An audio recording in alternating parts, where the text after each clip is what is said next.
శాంతాకారం భుజగశయనం పద్మనాభం సురేశం విశ్వాకారం గగన సదృశం మేఘవర్ణం శుభాంగం లక్ష్మీకాంతం కమలనయనం యోగిహృద్యానగమ్యం వందే విష్ణుం భవభయహరం సర్వలోకైకనాథం. భక్త మహాశయులకు ముఖ్య విజ్ఞప్తి.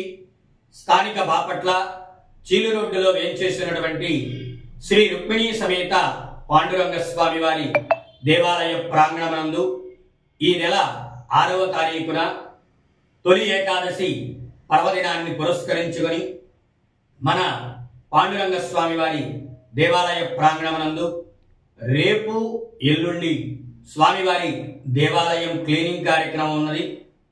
ఆ కార్యక్రమంలో అదేవిధంగా 5వ తారీఖున శనివారం స్వామివారికి విశేష నూతన వస్త్రాలు కట్టి 6వ తారీఖున తొలి ఏకాదశి పర్వదినాన స్వామివారికి శ్రీ రుక్మిణీ సమేత పాండురంగ స్వామికి, శ్రీ వీరాంజనేయ స్వామి వారికి, ఉమామహేశ్వర స్వామి వారికి విశేష పూజా కార్యక్రమాలు నిర్వహించి విచ్చేసినటువంటి భక్తులకు తీర్థప్రసాద వినియోగ కార్యక్రమాలు నిర్వహించడం జరుగుతుంది. కావున 50 మంది భక్త మహాశయులందరూ కూడా ఈ విశేష పూజా కార్యక్రమంలో పాల్గొని స్వామివారి తీర్థప్రసాదములు స్వీకరించి శ్రీ రుక్మిణీ సమేత పాండురంగ స్వామి వారి దివ్య ఆశీస్సులకు పాత్రలు కావాల్సిందిగా కోరుచున్నాం.